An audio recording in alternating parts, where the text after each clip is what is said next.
by saying that we're not literate. One of the things they always do is so-called literacy projects. I'll be teaching us how to write and saying that Ebonics isn't a language. Saying that indigenous languages shouldn't be taught or given space in school systems.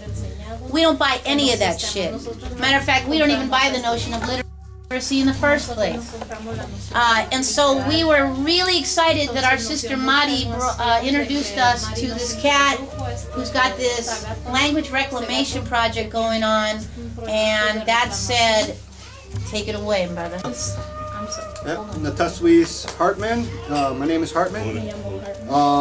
And I'm Hartman Dietz. I'm from Mashpee. I'm Wampanoag. I'm just returning to the Bay Area. I grew up in this part of the world, across the water over in Oakland, Berkeley. But I left at 24 because I felt like I needed to be amongst my folks, my people, my tribe, so I went back to my homeland in Massachusetts. For the past 10 years, I have been learning my native language, Wampanoag. It's a great pleasure to be able to speak it.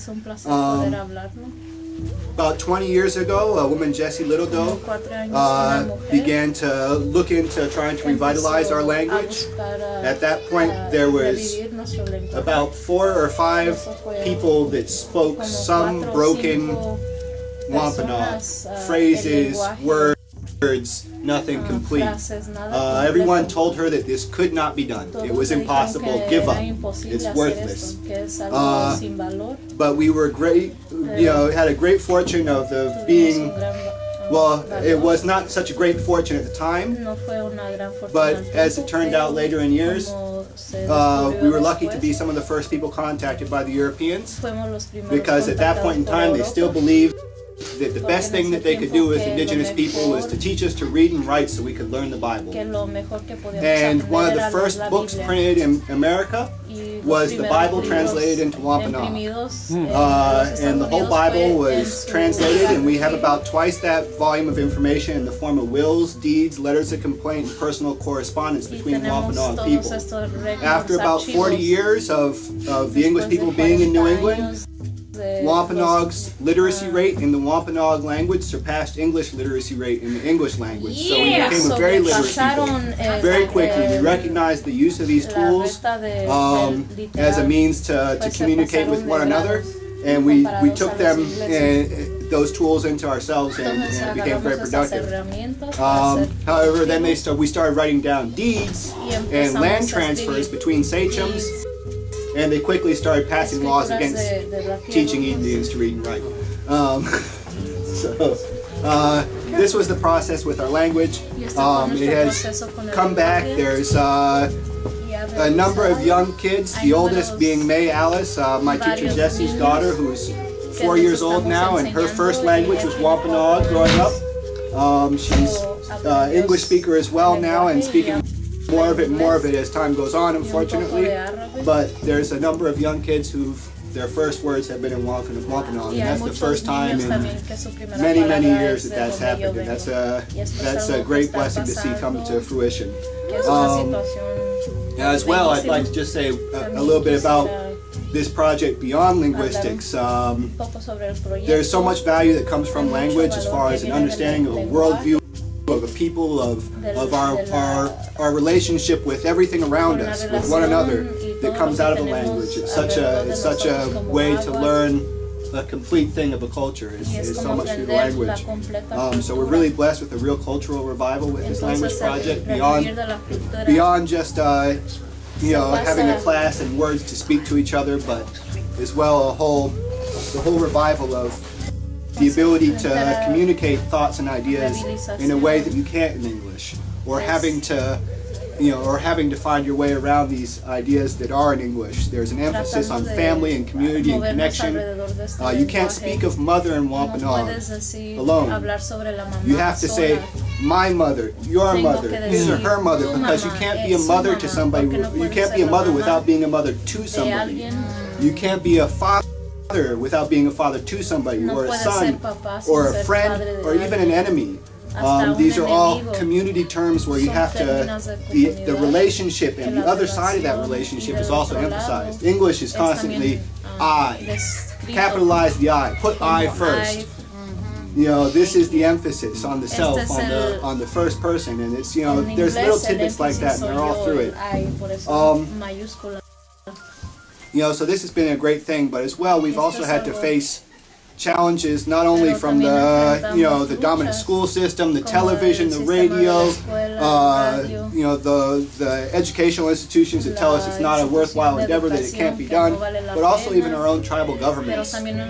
You know, unfortunately, this is a story which I think has shown the, I don't know, the failure of the tribal government system as well. There's 5 different branches of Wampanoag people and 5 different tribal councils. And although we are all Wampanoag people and we should be considered one thing, the government has broken us down for so long that, you know, Tribe A doesn't want to pitch in any money for this language project because Tribe C might be able to learn from it. And likely so on and so forth, and it's brought a lot of divisions, and we've had to form our own nonprofit, and we've sustained our whole language project entirely by volunteer efforts and small grants and donations. It's been a real effort, but it's something that's the only way that it would have survived is outside of the tribal government, which is an unfortunate statement, and a sad reflection of the reality of what we're put through. We're fortunate we just got a huge A&A grant for a Master Apprentice Speaker program, and we've got 2 Master Speakers and 4 Apprentice Speakers that are going to be paid to do nothing but speak Wampanoag for the next 2 years. So that's going to be a great addition to our program. And Jessie Littledoe, my main teacher, just got the MacArthur Genius Award, so that's a $500,000 award for her work. We've got a dictionary with some 14,000 entries, I think. I could be off on that number, but it's a huge volume. You know, it's a lot of words, and I haven't read it all yet. So we've seen some great successes in the past year, and I think it's really going to start moving forward. All right. Do we have questions for Hartman? Anybody have any hands? Questions? Yeah.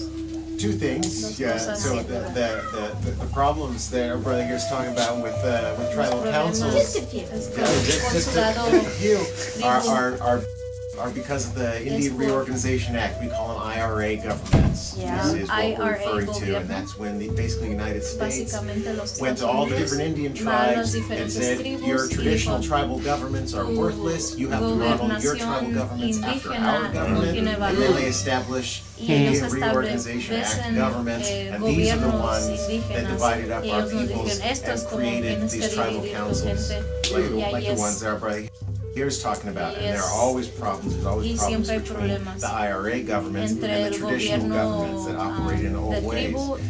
Second thing I was going to say is that there's a program here in California called the Advocates for Indigenous California Language Survival.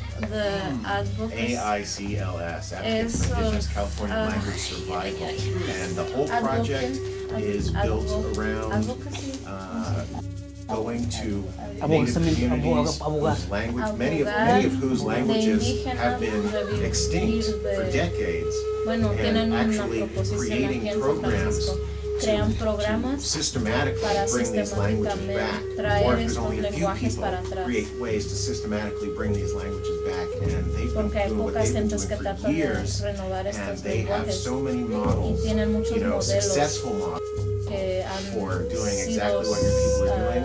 There's certain, I mean, you guys obviously have master apprentice teams. You guys are already doing some of this stuff, but they've been doing so much work in this area. You should definitely look up with them.